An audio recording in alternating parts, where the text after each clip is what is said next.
DJ Zinhle said, what about unemployment? And South Africans are not having it. Let's talk about it, and let's also go into the 5 tips that you can use to make yourself more employable in today's harsh economy. Hi guys, I'm Libo Lion, the voice of marketing and your friend in all things marketing, brand building, business mindset, and sometimes pop culture. Welcome to my channel, Lion Tribe. As you can see, we are doing things a little bit differently because we need to evolve with the times. You know, I always, when I'm counseling my clients or giving consultations, I always say to them that your brand has to evolve with the times. It has to stay relevant in its authenticity in a way that allows it to be commercially viable in the time that it's existing in. I have shared a lot of the podcasts on this channel. I've also vlogged a couple of years ago, and now I'm feeling like this is how I should be showing up on YouTube in 2024. We're going to be having a mix of content this year. So we're going to be doing some business and marketing and brand building, but we're also going to be doing relationships and a little bit of lifestyle. So we're expanding because I'm a person who has many interests, and I've also found that there's so many conversations that other people want me to have from TikTok and Instagram, and they're asking me to please bring it to YouTube. Things like my skincare routine, even though my skin is not skinning right now, my skin is usually skinning. They want to know how I spend my day, how I run my businesses, you know, what's my lifestyle, what are the things that I like. So I want to incorporate that into my channel. But let's get into today's topic because, wow, South Africans are not happy. And I think this is a vital conversation that we need to have because unemployment is a serious problem, and we need to galvanize and find solutions to help us eradicate unemployment, or at least give people the tools that they need to be able to set themselves up for success. So last week, a video of DJ Zinhle came up on social media platforms, and she was talking about the unemployment crisis that we have in South Africa. In this video, DJ Zinhle highlights the unemployment problem that we have in South Africa, and she further goes on to talk about the unemployability problem that we have in South Africa. And a lot of people, I think, misunderstood what she was saying, and she even spoke about how at Era by DJ Zinhle, they find it challenging to find the appropriate sales staff, and she doesn't believe that it should be hard to find people to help sell the accessories and the hair. Because we talk about it all the time. The one thing about the South African youth is not just that they are unemployed. A lot of them are unemployable. They don't have the skill that is required. It bugs me how long it takes for us to fill in positions as Era. Just to find the right person for our stores, it literally takes longer than it should in a country that has so much unemployment. We're opening a store at Highveld, I think in Witbank. We're just looking for 3 people to work at the store in Witbank. Is it Witbank, Highveld? It's crazy. It's impossible.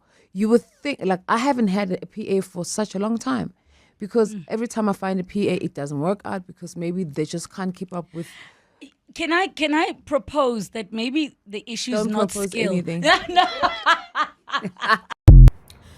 Granted, we are living in a country that has leadership challenges, that has economic challenges, and that will be the largest contributor to why we're seeing so much poverty and why so many people struggle to have the appropriate education and experiences that make them a great fit for companies.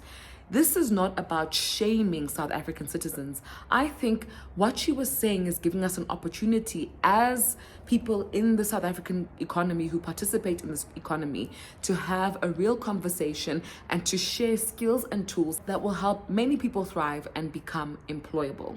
The unemployment crisis is so bad in South Africa that our unemployment rate at the moment is 32.9%.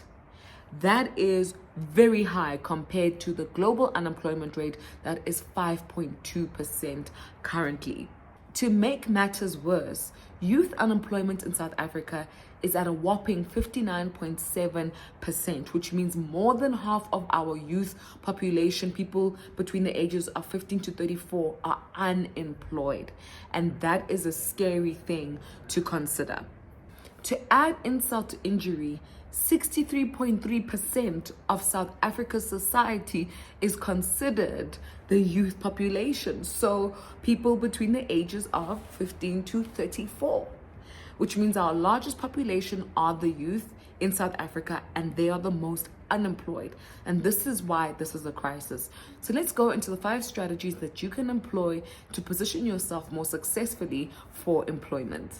So what are the 5 tips that I can give you, or strategies that I can give you, that I've seen people make, whether they are applying to my business or a business of a friend of mine, that I've seen people make? And I think if people just knew this, it would increase their chances of being employable. Let's get into it, because I don't want you to sit all day on YouTube. I want you to learn the skills and then go out there and implement them.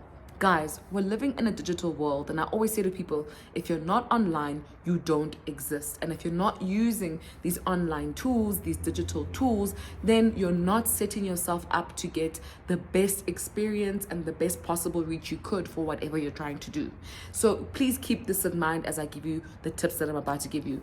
The first tip is, please never, ever, ever DM your prospective employer. I see this mistake being made so many times, I don't even know what to say. I've written threads about it on Twitter, and still people keep doing this. You should never DM your prospective employer, because you don't know them. It's the same as a cold call, except it's more disrespectful, and they can look at your profile and see who you are, and you've really turned them off from getting to know you. So don't do that. Don't DM people. Be more professional and intentional, because it also shows your prospective employer that you're the kind of person who puts effort into what you do. DMs are lazy. DMs are entitled. Don't do it. Rather, email the person. This brings me to point number 2. Please email your prospective employers properly. I've had experiences where people who are looking for employment emailed me without a subject, without a body for their email. It was literally just a CV attached to the email. No greeting, no nothing. Guys, the way you introduce yourself also shows us your character. It shows us how much effort you put into the things that are important to you, and how seriously you not only take yourself, but you take the companies that you approach. So emailing somebody properly matters. What does this look like? It looks like literally having a subject in the subject line, right? So it could be anything from new graduates seeking employment in marketing firm, right? And I'll also maybe do a video giving you guys great subject lines that you can use for your emails when you're sending your CVs. But please have a subject line so we at least know what's in the email. And then have a short and succinct subject where you speak about what the attachment is talking about, and you introduce yourself. Good afternoon, whoever, my name is, and you let us know this is who I am. I've attached my CV. And also, I think where people are getting it wrong is you don't talk enough about the company that you want to be hired into.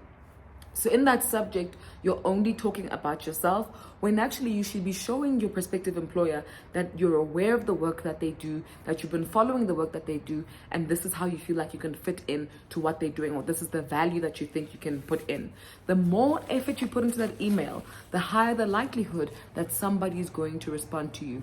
It may not be the most favorable response, but they're going to respond to you, and they're probably going to be saving your CV for when they are looking for candidates. So never undermine the power of typing a good email and attaching your CV that is titled correctly, right? That's the first 2. Point number 3, like I said, we're living in the digital era, and your employers are online too. So your social media pages are going to affect your likelihood of getting employed. It doesn't matter what kind of job you do. Do not just use your social media platforms as tools for entertainment, or platforms where you're posting personal things that don't show you in a favorable light. Yes, be yourself, but also show yourself in a way that shows your character, your hobbies, the things that you believe in, all of that. Make sure that your social media pages are curated to show those sides of you, because a lot of employers are starting to do a social media audit when they consider certain people for jobs. So make sure that your social media pages don't make you look bad, or or make you look unappealing for your prospective employers.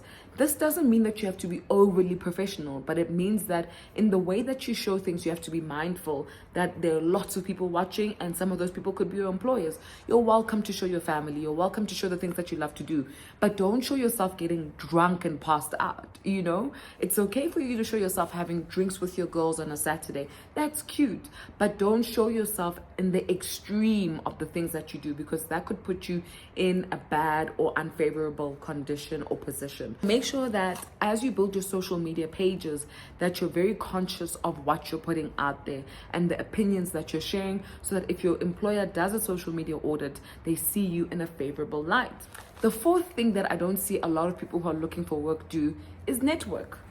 And when I say network, people automatically assume that I'm saying you need to leave your house, go to Santon or go to fancy places and speak to high-powered people. No, networking is connecting with people. And you can do this online and offline. So sometimes, yes, get in that taxi and go to an event that is free and network with everybody in the room. Don't just stand in the corner. Don't just speak to the people who you think are important. Speak to everyone, because you don't know where the opportunity can come from. But also network online. This means having a LinkedIn profile and then going onto the different companies' profiles that you like and their groups, and then interacting in those groups, sharing your opinion, getting to meet people online, going on different pages on different platforms and actually participating, so that the people who are managing the pages notice you because you participate so much and you're participating meaningfully. That's networking online. Make sure that you are networking. If people don't see you, they won't know you exist. So network online. Don't underestimate the power of networking. It doesn't mean you'll get a job today, but it means that you are more likely, when you're sending that email, that you're not sending it to somebody who doesn't know you, because they met you at this event and they spoke to you online. So it's a warmer interaction, and it makes it more likely that you'll get an opportunity to be interviewed, and you get somebody who's more interested in your skills and what you have to offer, and they'll place you in a better position. So please network. Have an elevator pitch so that you know how to speak to people when you go to events, but never underestimate the power of networking. The last tip that I want to give you, and I know this one, people always complain about it, but this really does set you up for success. I know that you might be in a position right now where you don't have a job, but you need to keep working on your skills and nurturing the thing that you want to get hired for. And this can look like volunteering your services at different small organizations, maybe in your area, that need the services that you provide or need the skills that you have, and continuously honing your skills so that when you do get that job interview, your CV isn't just bare, or it has this long period of time where you were doing nothing. Work on your skills, use them, give them away for free to businesses that will value it, so that you just have something that shows that you've been using your skills and that they're still relevant for today. If you feel like that's not something you want to do, create content and share and teach online what you know, so that other people know you as a person in the space who's good at a certain thing. And that sets you up when you want to meet employers, because they get to see that you've built a community and you have some kind of expertise in the thing that you want to be hired for. But don't just sit with your skill. Your skill is valuable, and there are people out there in the commercial world who will find it valuable. And you'd be surprised at the kind of recommendations that you get from offering your skills for free while you're looking for a job. You'd be surprised at how that might actually get you to the job that you want, instead of you having to send your CV. Guys, these tools that I've given you work. They have worked for so many people, and they will work for you. I highly recommend having a LinkedIn profile if you're somebody who's looking for work, because if you don't have a LinkedIn profile, you're not allowing your prospective employees to see you in a professional way. So go to LinkedIn. I've even got a podcast on the Level Lion Show where I give you the tools of how to build a successful LinkedIn profile. I will literally put the picture down here. Go to Spotify and listen to it, because it's got gems on gems on gems. Let me know, have you used some of these tools? Have they helped you? if you're somebody who is an employer, give us your tips in the comment sections below so that somebody can learn from it and put themselves in a better position to be employed.